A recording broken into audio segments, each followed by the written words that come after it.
High students आजकेर भिडियोर topic BTech इन biomedical engineering এই particular course নিয়ে একটা ওভারভিউ পাবে এই ভিডিও থেকে প্লাস কি টাইপের স্কোপ আছে এই কোর্স করার পর সেই নিয়েও একটা ওভারভিউ পাবে এবং কতটা ফিউচারিস্টিক বা আমাদের ওয়েস্ট বেঙ্গলের যে কলেজগুলো আছে তার মধ্যে কোন কোন কলেজে বিশেষ করে প্রাইভেট কলেজে এই কোর্স করানো হয় কিনা বা আর কোনো অপশান আছে কিনা সেই সমস্ত বিষয় নিয়ে আলোচনা করব এবং এই কোর্সের কিছু ড্রব্যাক আছে, কিছু স্ট্রং পয়েন্ট আছে, কিছু নেগেটিভ পয়েন্ট আছে, সেইগুলো নিয়ে আলোচনা করব।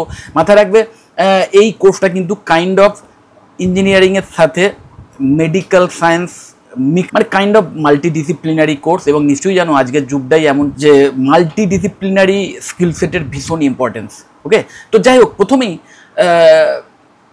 What is biomedical engineering?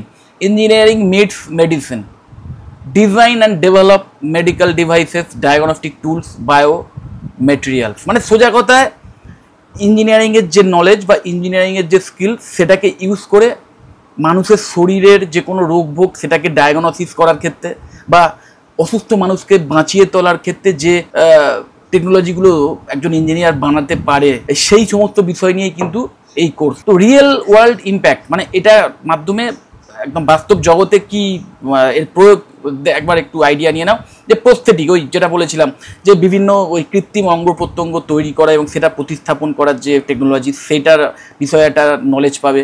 Imaging systems, ওকে, বিভিন্ন এমআরআই যে সিস্টেম বা এক্স রে অ্যাডভান্স লেভেলের যে এক্স রে মেশিন সেইগুলোর যে টেকনোলজি সেইগুলোর আরও বেশি সেগুলোকে উন্নত করার যে টেকনোলজি বা সেইগুলো নিয়ে যে রিসার্চ ওয়ার্ক সেইগুলো নিয়ে নলেজ পাবে। হেলথ ওয়্যারেবলস, মানে বিভিন্ন হেলথ ডিভাইস, নিশ্চয়ই জানো যে বিভিন্ন স্মার্ট ব্যান্ড বা ফিটনেস ব্যান্ড বা এখন ঘড়ির মধ্যেও বিভিন্ন ফিটনেস অ্যাপ চলে এসছে। তো সেই সমস্ত বিষয় নিয়েও একটা কমপ্লিট নলেজ পাবে। এবং এআই ডায়াগনস্টিক, আর্টিফিশিয়াল ইন্টেলিজেন্সকে ইউজ করে কী করে কোনো মানুষের রোগ ভোগ নির্ধারণ করা হয় সেই বিষয়েও একটা কমপ্লিট নলেজ পাবে। এবং কীভাবে এই সফটওয়্যারগুলো তৈরি করা যেতে পারে বা কীভাবে টেকনোলজিকে বা কম্পিউটার সায়েন্সকে ইউজ করে মানুষের এই সমস্ত রোগ ভোগ ডায়াগনোসিস করার ক্ষেত্রে কাজে লাগানো যেতে পারে সেই নিয়েও কমপ্লিট নলেজ পাবে। হু should opt for this course? ভীষণ ইম্পর্টেন্ট। দেখো, student interested in biology plus engineering, মানে সোজা কথায় যে সমস্ত স্টুডেন্ট ক্লাস 12 করার সময় যাদের পিসিএমবি কম্বিনেশন ছিল এবং যাদের ম্যাথামেটিক্সও ভীষণ স্ট্রং, ম্যাথামেটিক্স বা ফিজিক্সেও ভীষণ ভালো বা ভালো লাগার সাবজেক্ট, প্লাস বায়োলজিতেও যাদের ইন্টারেস্ট আছে। ওকে, মানে মানুষের কাজে লাগে, মানুষের জীবন বাঁচাতে যে মেডিকেল সায়েন্স, সেই মেডিকেল সায়েন্সের যে ইঞ্জিনিয়ারিংয়ের পার্ট এখন হিউজলি এসে গেছে সেইটা সম্পর্কে নলেজ নিয়ে একদম ইনডেপথে মানে যারা কাজ করতে চায়, যারা এই মানুষের জীবনযাত্রার মান আরও উন্নত করতে চায়, মানুষের বিভিন্ন রোগ নির্ণয় করার ব্যাপারে আরও এক্সট্রা অবদান রাখতে চায়, বুঝতেই পারছো কতটা ফিউচারিস্টিক। মানে ইন ফিউচার আমি কদিন আগে একটা ভিডিও করেছিলাম এমবিবিএস ভার্সেস বিটেক, যেখানে আমি পরিষ্কার বলেছিলাম যে নর্মাল এমবিবিএস যে গতানুগতিক এমবিবিএসের যে ডিগ্রি, শুধু সেই ডিগ্রি করেই একটা ভীষণ কিছু কেরিয়ার আর ভবিষ্যতে করা সম্ভব হবে না। কারণ ডাক্তারবাবুদেরও এখন বিভিন্ন এই ইঞ্জিনিয়ারিং টেকনোলজি সম্পর্কে নলেজ নিতে হবে। ওকে, তো মেডিসিন ফিল্ডে বা মেডিকেল ফিল্ডে হিউজলি ইঞ্জিনিয়ারিংয়ের ইম্প্যাক্ট পড়ে গেছে অলরেডি এবং আরও যত দিন যাবে আরও পড়বে। তো সেই বিষয়টা নিয়েই একদম যে বিষয়ের মধ্যে ইঞ্জিনিয়ারিংয়ের সাথে মেডিকেল সায়েন্স মিশে গেছে বা মেডিকেল সায়েন্সকে আরও উন্নত করার জন্য যে ইঞ্জিনিয়ারিং অ্যাসপেক্ট সেইগুলো নিয়ে যারা ওভারঅল নলেজ নিতে চাও এবং সেই রিলেটেড কোনো কেরিয়ার তৈরি করতে চাও তাদের জন্য আইডিয়াল কোর্স এটা। ওকে, এবং health care tech, research, innovation, মানে যেমন এই কোর্স করার পর ভালো প্লেসমেন্টের সুযোগও পেতে পারো তেমন প্রচুর রিসার্চের সুযোগ পাবে। ওকে, তো অবশ্যই এটা তাদের জন্য কিন্তু খুব ভালো যাদের ইঞ্জিনিয়ারিং মানে ফিল্ডেও ইন্টারেস্ট আছে আবার বায়োলজি সম্পর্কেও ইন্টারেস্ট আছে, তাদের জন্য আইডিয়াল কোর্স এটা। আইডিয়াল ব্যাকগ্রাউন্ড কি না, 12th science with PCM or PCMB, strong in physics and maths, physics and ম্যাথসে ভীষণ স্ট্রং হতে হবে এবং পিসিএম অথবা পিসিএমবি স্টুডেন্টদের জন্য কিন্তু আইডিয়াল কোর্স এটা। কারণ মাথায় রাখবে এই কেমিস্ট্রির জায়গায় যদি বায়োলজি থাকে তাহলেও অসুবিধা নেই, আবার বায়োলজির জায়গায় যদি কেমিস্ট্রি থাকে তাহলেও অসুবিধা নেই, কিন্তু ফিজিক্স আর ম্যাথামেটিক্স এই দুটো কিন্তু কম্পালসারি মাথায় রাখতে হবে এবং তার সাথে সাথে হয় কেমিস্ট্রি নয় বায়োলজি কিছু একটা থাকতে হবে। তো যে কারণে আমি বলছিলাম যে আমাদের নর্মাল যে ক্লাস 12-এর ওয়েস্ট বেঙ্গলের যে সায়েন্সের যে কম্বিনেশনগুলো হয় সেখানে ওই পিসিএম বা পিসিএমই স্টুডেন্টদের জন্যই আইডিয়াল এই কোর্সটা। কোর সাবজেক্ট ইউ লার্ন, এবার এই কোর্সের মধ্যে যে সিলেবাস আছে, যে ভাস্ট সিলেবাস আছে, সেটার তো আমি লিঙ্ক অবশ্যই আমার ভিডিওর ডেসক্রিপশন বক্সে দিয়ে দেবো। তাও একটা যদি জিফট পেতে যাও যে কী কী বিষয় শিখবে, দেখো হিউম্যান অ্যানাটমি অ্যান্ড ফিজিওলজি মানে বায়োলজির বিষয়বস্তু, বায়োমেডিক্যাল ইনস্ট্রুমেন্টেশন, ওকে, মানে যে সমস্ত ইনস্ট্রুমেন্ট বা যে সমস্ত মেশিনারি মানুষের রোগ ডায়াগনোসিস করার ক্ষেত্রে কাজে লাগে, প্লাস মানুষের বিভিন্ন অসুস্থতাকে বা বিভিন্ন ডিজিজকে সারাতে যে সমস্ত মেশিনারির কাজে লাগে সেই সমস্ত বিষয়ে নলেজ পাবে। Medical imaging, X ray, city, MRI, এই সমস্ত যে মেশিন, এই সমস্ত যে ইমেজিং মেশিন যেগুলোর মাধ্যম দিয়ে মানুষের শরীরের ভেতরের বিভিন্ন অর্গানের ছবি তোলা হয় বা বিভিন্ন পার্টসের ছবি তোলা হয়, ওকে, তো সেই সমস্ত ইমেজিং যে মেশিন সেইগুলো নিয়েও নলেজ পাবে। বায়োমেটেরিয়ালস অ্যান্ড বায়োমেকানিক্স, এই নিয়েও কমপ্লিট নলেজ পাবে। Signal and image processing plus rehabilitation engineering and embedded systems and AI in health tech, মানে বুঝতেই পারছো এই কোর্সের মধ্যে না actually mechanical engineering, electronic plus computer science, এই তিনটেরই মিক্সচার তো আছেই, তার সাথে সাথে বায়োলজিরও ভীষণ ইম্প্যাক্ট আছে বা মেডিকেল সায়েন্সেরও অনেক কিছু নলেজ কিন্তু দেওয়া হয়। তো হিউজলি একটা ইন্টারডিসিপ্লিনারি কোর্স, ওকে। তো তোমরা যারা এই বিষয়ে ইন্টারেস্টেড তাদের জন্য কিন্তু আইডিয়াল। একদম এক্স্যাক্ট সিলেবাস আমি লিঙ্ক আমার ভিডিও ডেসক্রিপশন বক্সে দিয়ে দেবো, সেটা দেখে নেবে, তাহলে আরও মানে বুঝতে পারবে যে কোন কোন বিষয় তোমরা শিখবে। কলেজের দিন ওয়েস্ট বেঙ্গল, আমাদের পশ্চিমবঙ্গের একদমই খুব হাতে গোনা কয়েকটা কলেজেই এই কোর্স করানো হয়, তার মধ্যে থেকে আমি এই 3টে কলেজের সন্ধান পেয়েছি যে কলেজগুলোতে এক্স্যাক্টলি এই কোর্স করানো হয়। এক হচ্ছে JIS college of engineering Nadia, then Netaji Subhash engineering college NSEC গড়িয়াতে অবস্থিত, এবং অবশ্যই ম্যাকআউটের যে ইনহাউস ক্যাম্পাস সেই ক্যাম্পাসেও এই কোর্স করানো হয়। এছাড়াও কিন্তু অল ওভার ইন্ডিয়া আরও বেশ কিছু কলেজেস আছে। এলিজিবিলিটি অ্যান্ড অ্যাডমিশন, এবার এলিজিবিলিটি ক্রাইটেরিয়াটা বুঝে নেওয়া দরকার। যে দেখো এলিজিবিলিটি ক্ষেত্রে 10+2 উইথ ফিজিক্স প্লাস ম্যাথস, মানে ফিজিক্স অ্যান্ড ম্যাথসটা কিন্তু কম্পালসারি থাকতে হবে। তার সাথে সাথে এই তিনটের মধ্যে যে কোনো একটা থাকতে হবে, কেমিস্ট্রি অথবা বায়োলজি অথবা বায়োটেক, এই তিনটের মধ্যে যে কোনো একটা যদি তোমার থাকে তাহলেই কিন্তু এই কোর্সে তোমরা অ্যাডমিশান পাবে। এবং এন্ট্রান্স হয় কি JEE মেনের যে র্যাঙ্ক তার ভিত্তিতে অথবা WBJEE যে র্যাঙ্ক তার ভিত্তিতে আমাদের ওয়েস্ট বেঙ্গলের স্টুডেন্টদের ক্ষেত্রে, ওকে। এবং ল্যাটারাল এন্ট্রি ভায়া JEE যেরকম নর্মাল হয়, ল্যাটারাল এন্ট্রির ক্ষেত্রে যেরকম নর্মাল এক্সাম হয় ল্যাটারাল এন্ট্রির, তার মাধ্যমেও অ্যাডমিশান পেতে পারো। Career roles and work places, কী টাইপের মানে জব রোল হতে পারে দেখো, biomedical engineer, clinical engineer, R&D engineer, rehab engineer, imaging analyst, bio informatics specialist, এই টাইপের জব রোল কিন্তু তোমরা পেতে পারো যদি একটা প্লেসমেন্ট পাও। যদি এই কোর্স করার পর একটা ভালো প্লেসমেন্ট পাও তাহলে এইগুলোর মধ্যে যে কোনো একটা জব রোল তোমাদের হতে পারে। এবং কোন কোন কোম্পানি মোটামুটি হায়ার করে দেখো, health care OEMs, GE, Philips, এই টাইপের যে হেলথ কেয়ার OEMsগুলো আছে তারা রিক্রুট করে। Plus hospital bio engineering department, হসপিটালের যে বায়ো ইঞ্জিনিয়ারিং ডিপার্টমেন্ট যদি থাকে সেখানে রিক্রুটমেন্ট হয়। মেডটেক ফার্মস, মেডিকেল সায়েন্সের সঙ্গে টেকনোলজি মিশিয়ে যে ফার্মগুলো হচ্ছে, বিভিন্ন স্টার্ট আপ হচ্ছে, সেইখানে কিন্তু হায়ার হয়। রিসার্চ ইনস্টিটিউটস, বিভিন্ন রিসার্চ ওরিয়েন্টেড যে ইনস্টিটিউটসগুলো আছে সেখানে তোমরা চাকরি পেতে পারো। এবং অবশ্যই স্টার্ট আপ যেটা বলেছিলাম। স্যালারি অ্যান্ড প্রোগ্রেশন, দেখো আপাতত ফ্রেশারদের জন্য যদি তুমি এই কোর্স করো 4 বছরের কোর্স কমপ্লিট করার পরেই যে প্লেসমেন্ট পাবে, মোটামুটি একটা অ্যাভারেজ স্যালারি এরম হতে পারে, একটা অ্যাপ্রক্স স্যালারির একটা আইডিয়া ফ্রেশারদের 3.5 লাখ টাকা পার অ্যানাম থেকে শুরু করে 6.5 লাখ টাকা পার অ্যানাম, এই টাইপের এই রেঞ্জের মধ্যে স্যালারি হতে পারে স্টার্টিংয়ে।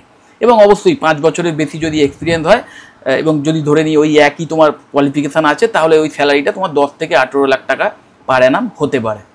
Growth via MS MTech in biomedical engineering or AI in health, একদম মানে মাথায় রাখবে যদি তুমি তোমার কেরিয়ারে গ্রোথ চাও তাহলে কিন্তু শুধু এই BTech ইন বায়োমেডিক্যাল ইঞ্জিনিয়ারিং করেই হিউজ গ্রোথ পাবে না, তার জন্য তোমাদের অবশ্যই হায়ার স্টাডি অপ্ট করতে হবে। সেক্ষেত্রে MS বা MTech করতে পারো বায়োমেডিক্যাল ইঞ্জিনিয়ারিং নিয়ে, অথবা এই টাইপের কোনো ফিল্ড নিয়ে তোমাদের অবশ্যই MTech বা MS এর মতো প্রোগ্রাম চুজ করতে হবে এবং আরও ফার্দার স্টাডির দিকে এগোতে হবে। মাথায় রাখতে হবে এগুলো মানে এই ফিল্ডগুলো না, এই টাইপের ফিল্ডগুলো কিন্তু মেনলি রিসার্চ ওরিয়েন্টেড এবং তার সাথে সাথে যদি সত্যিকারের একদম মানে ইঞ্জিনিয়ারিং ফিল্ডেই গিয়ে কোনো মানে সোজা কথায় প্লেসমেন্ট মানে কোনো কোম্পানিতে গিয়ে কাজ করতে চাও এবং ভালো স্যালারি আর্ন করতে চাও তাহলে অবশ্যই অ্যাটলিস্ট MS বা MTech করতেই হবে, তবেই কিন্তু একটা ভালো স্যালারিওয়ালা চাকরি তোমরা পেতে পারো। স্কোপ ইন্ডিয়া ভার্সেস অ্যাব্রড, দেখো আমাদের দেশে growing space in medical devices, AI diagnostics, affordable health care innovation, মানে আমাদের দেশে কিন্তু এটা একটা গ্রোয়িং ইন্ডাস্ট্রি। ওকে, এটা মানে হিউজলি অ্যাডভান্স একটা মানে ইন্ডাস্ট্রি, এরকম কিছু না, এটা গ্রোয়িং, এটা কিন্তু এমার্জিং একটা ইন্ডাস্ট্রি। সো আমাদের ভারতেও কিন্তু অপশান আছে, হয়তো আপাতত কম অন্যান্য কোর্সগুলোর তুলনায়, কিন্তু আস্তে আস্তে এর ইম্পর্টেন্স ভীষণভাবে বাড়ছে এবং যত দিন যাবে বাড়বে, কারণ খুব ফিউচারিস্টিক একটা ফিল্ড। বুঝতেই পারছো, মানুষের রোগ নির্ণয় করার ক্ষেত্রে যে মেশিনারি সেইগুলো নিয়ে যদি পড়াশুনো করো এবং সেইগুলো নিয়ে এই ইন্ডাস্ট্রিটা, প্লাস মানুষের শরীরের লাইফ স্প্যান বাড়ানোর জন্যে বা ওই অসুস্থ মানুষকে সুস্থ করার জন্য যে মেশিনারি, সেইটা নিয়ে এই ইন্ডাস্ট্রিটা, তো সেটা তো গ্রো করবেই যত দিন যাবে, যত আরও নতুন নতুন টেকনোলজি আবিষ্কার হবে তত এই ইন্ডাস্ট্রি আরও বেশি গ্রো করবে। তো এটা খুবই স্বাভাবিক এবং আমাদের দেশে কিন্তু এটা একটা খুব গ্রোয়িং ইন্ডাস্ট্রি। কিন্তু বিদেশে high global demand in US, Germany, UK, easier transitions to higher studies in biomedical or bioinformatic, মানে সোজা কথা বিদেশে কিন্তু এটা একটা অলরেডি মানে গ্রোন একটা ইন্ডাস্ট্রি এবং ভীষণ ইন ডিম্যান্ডে রয়েছে। মানে তুমি যদি এখানে এই টাইপের কোর্স করার সাথে সাথে ওই ফরেন কান্ট্রিগুলোতে গিয়ে আরও ফার্দার স্টাডি করার প্ল্যান করো, সেই মতো পড়াশুনো করো, বা সেখানে গিয়ে যদি কোনো চাকরির সন্ধান করো এবং সেই মতো যদি প্ল্যান করো মানে এই গ্র্যাজুয়েশন করতে করতে, তাহলে কিন্তু সেটা কিন্তু অনেক বেটার অপশান হবে। কিন্তু ওই যেটা বললাম যে আমাদের দেশেও কিন্তু ভীষণভাবে এখন ইমার্জিং একটা ফিল্ড, তো আমাদের দেশেও কিন্তু অপশান আস্তে আস্তে বাড়ছে। যেমন দেখলে নিশ্চয়ই যে এত একটা ফিউচারিস্টিক কোর্স হওয়া সত্ত্বেও আমাদের ওয়েস্ট বেঙ্গলের মাত্র ওই 2-3টে অপশানই আছে, মানে এই কোর্স করায় যে সমস্ত কলেজ, এছাড়াও হয়তো আরও 1-2 থাকতে পারে, মানে খুব বেশি অ্যাওয়ারনেসও নেই। তো যে কারণে আমি তোমাদের বলবো, তোমরা যারা ভীষণভাবে মানে এমন কোনো কোর্স খুব মানে করতে চাইছো যে কোর্সটা খুব একটা ওই চিরাচরিত নয় বা খুব একটা ওই মানে খুব ফিউচারিস্টিক কিন্তু খুব একটা ট্রেন্ডি নয়, তাহলে তাদের জন্য আইডিয়াল। এবং যারা ওই মেডিকেল সায়েন্সের সঙ্গে ইঞ্জিনিয়ারিং ফিল্ড দুটোকে মিশিয়ে কোনো নলেজ দিতে চাইছো, স্কিল তৈরি করতে চাইছো, মানে ইন্টারডিসিপ্লিনারি স্কিল নিয়ে কোনো কোর্স করতে চাইছো, ভীষণ ফিউচারিস্টিক কোনো কোর্স করতে চাইছো, তাদের জন্যও কিন্তু ভীষণ আইডিয়াল কোর্স এটা। Should you choose this course, একদম আলটিমেট কথা। দেখো, choose if you have passion for combining tech with medicine, aiming for innovation or health care research. সোজা কথায় তোমার যদি ওই যেটা বলেছিলাম যে তুমি যদি একাধারে টেকনিক্যাল স্কিল সেটের সাথে সাথে মানে একাধারে তোমার কোডিং সম্পর্কেও ইন্টারেস্ট আছে, একাধারে তোমার ফিজিক্স ম্যাথ সম্পর্কেও ইন্টারেস্ট আছে বা নলেজ আছে, তার সাথে সাথে মেডিকেল সায়েন্স সম্পর্কেও জানার আগ্রহ আছে, বা বায়োলজি সাবজেক্টটাকেও ভীষণ ভালোবাসো, ওকে, মানে ফিজিক্স, ম্যাথামেটিক্স এবং বায়োলজি 3টে সাবজেক্টকেই ভীষণ ভালোবাসো, 3টে সাবজেক্টের উপরই একটা মানে এই 3টেকে নিয়ে যদি তুমি ইন ফিউচার কেরিয়ার করতে চাও, তাহলে কিন্তু আইডিয়াল কোর্স হবে তোমার জন্য। এবং তুমি যদি ওই আরও ফার্দার স্টাডি করে একটা রিসার্চ ওরিয়েন্টেড জব করতে চাও, রিসার্চ সায়েন্টিস্ট হতে চাও, টপ লেভেলে নিজের কেরিয়ারটাকে নিয়ে যেতে চাও, তাহলে অবশ্যই তোমাদের জন্য এটা একটা আইডিয়াল কোর্স হবে। কিন্তু আইডিয়াল নয় কাদের জন্য সেটাও দেখে নাও। Not ideal if you prefer pure software or IT job or if proximity to campus or off campus infrastructure matter over program relevance. মানে সোজা কথায় আমাদের যেটা একটু আগেই দেখলে যে আমাদের দেশে এখনও মানে খুব গ্রোয়িং এই ইন্ডাস্ট্রিটা, মানে এরকম নয় যে হিউজ কিছু ওপেনিং এই মুহূর্তে আছে, যে কারণে খুব কম্পিটিশান আছে, বা এই কোর্স কমপ্লিট করার পরেই যে হিউজ কোনো চাকরির অপশান সঙ্গে সঙ্গে পেয়ে গেলে, এটা তোমার মনের মতো কাজ পেয়ে গেলে বা এটা হাই স্যালারি দিয়ে চাকরি পেয়ে গেলে, সেটা নাও হতে পারে। কোনো স্টার্ট আপে হয়তো একটু অপেক্ষাকৃত অন্যান্য ইঞ্জিনিয়ারিং কোর্স করার পর, মানে যে বিটেকের যে ট্রেন্ডি কোর্স যেগুলো আছে সেগুলো করার পর যেরকম স্যালারি নিয়ে একটা স্টুডেন্ট চাকরি পেতে পারে, তার চেয়ে হয়তো অনেকটা কম স্যালারি নিয়েও তোমাকে চাকরি স্টার্ট করতে হতে পারে, ওকে। তো যদি তোমাদের এই ব্যাপারগুলো পছন্দের না হয়, তাহলে অবশ্যই যদি তুমি এরম ভাবো যে না আমি বিটেক কোর্স করার পরই একটা ভালো স্যালারির চাকরি পেতে চাই, যেখানে প্রচুর মানে ওপেনিংসও থাকবে, জবের অপশানসও প্রচুর থাকবে, সেরাম করতে চাই, তাহলে কিন্তু সেটা তোমাদের জন্য নয়। এবং যদি ওই তুমি একদম মানে পিওর আইটি রিলেটেড বা কম্পিউটার সায়েন্স রিলেটেড কোনো কাজ করতে চাও, চাকরি করতে চাও, তাহলেও কিন্তু এটা তোমাদের জন্য আইডিয়াল কোর্স নয়। মাথায় রাখবে ওই যেটা বললাম যে বায়োলজি, ফিজিক্স এবং ম্যাথামেটিক্সের সাথে সাথে বায়োলজিটাও যদি তোমাদের খুব প্রিয় সাবজেক্ট হয় এবং সেই নিয়ে 3টেকে কম্বাইন করে যদি তুমি তোমার কেরিয়ার তৈরি করতে চাও এবং অনেকটা সময় দিতে চাও নিজের কেরিয়ারে আর্ন করার আগে, যেটাকে একাডেমিক কেরিয়ার বলে, সেটাকে যদি বেশ লঙ্গার করতে চাও, মানে হায়ার স্টাডিটা যদি তোমার পাখির চোখ হয়ে থাকে, তবেই কিন্তু এই টাইপের কোর্স তোমাদের অপ্ট করা উচিত হবে। ওকে, 4 বছর পরেই যদি কেউ প্লেসমেন্ট চায়, এমন কোনো স্টুডেন্ট যদি থাকে যে বলবে যে আমার 4 বছর পরেই একটা প্লেসমেন্ট চাই, তাদের জন্য কিন্তু আইডিয়াল কোর্স। এখনও পর্যন্ত এটা নয়, তবে 4 বছর পর নিশ্চয়ই এটাও তোমাদের মাথায় রাখা উচিত, বা এটাও আমি তোমাদের বলে দিই যে মাথায় রাখবে, এখন যেভাবে প্রতি বছরে এই সমস্ত নতুন নতুন অ্যাডভান্সমেন্টের জন্য টেকনোলজি চেঞ্জ হচ্ছে, তার সাথে সাথে জব মার্কেটও চেঞ্জ হচ্ছে, এবং যে ইন্ডাস্ট্রিতে হয়তো একটা সময় হিউজ ওপেনিংস ছিল, সেই ইন্ডাস্ট্রি আস্তে আস্তে হয়তো সেই ইন্ডাস্ট্রিতে ওপেনিংস হয়তো অনেক কমে যাচ্ছে।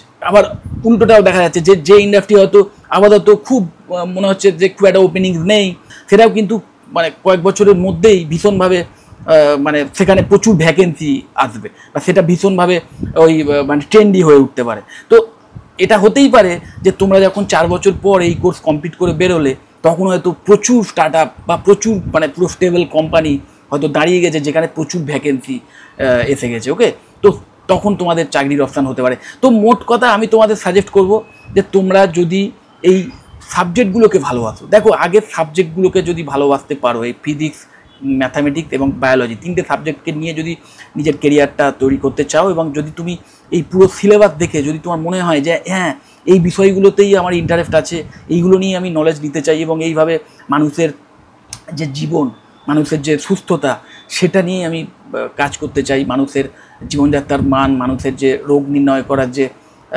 টেকনিক, সেখানে আমি আমার কিছু ভ্যালু অ্যাড করতে চাই, এই সমস্ত নিয়ে যদি তোমার একটা প্যাশন থাকে, এবং ইন ফিউচার যদি রিসার্চ জবও করতে চাও, রিসার্চ সায়েন্টিস্ট হওয়ার মতো একদম মানে দুর্দান্ত কেরিয়ার গোল যদি তোমার থাকে, তাহলে অবশ্যই এবং অবশ্যই তোমরা এই কোর্স অপ্ট করতে পারো। ওকে, তো যাই হোক, যদি এই কোর্স নিয়ে বা এই টাইপের অন্য কোনো কোর্স নিয়ে বা বিটেকের অন্য কোনো ব্রাঞ্চ নিয়ে বা পার্টিকুলার কোনো কলেজ সম্পর্কে এক্স্যাক্ট কোনো তথ্য আমার থেকে জানতে চাও, তাহলে অবশ্যই আমাকে কল বা হোয়াটসঅ্যাপ করতে পারো, আমি তোমাদের কমপ্লিট ইনফরমেশান দিয়ে দেবো। যদি মনে হয় ভিডিওটা হেল্পফুল, অবশ্যই লাইক করো, চ্যানেলে যদি সাবস্ক্রাইব না করে থাকো এক্ষুনি সাবস্ক্রাইব করো, আর এই ভিডিও যতটা পারো শেয়ার করে দিও। টাটা।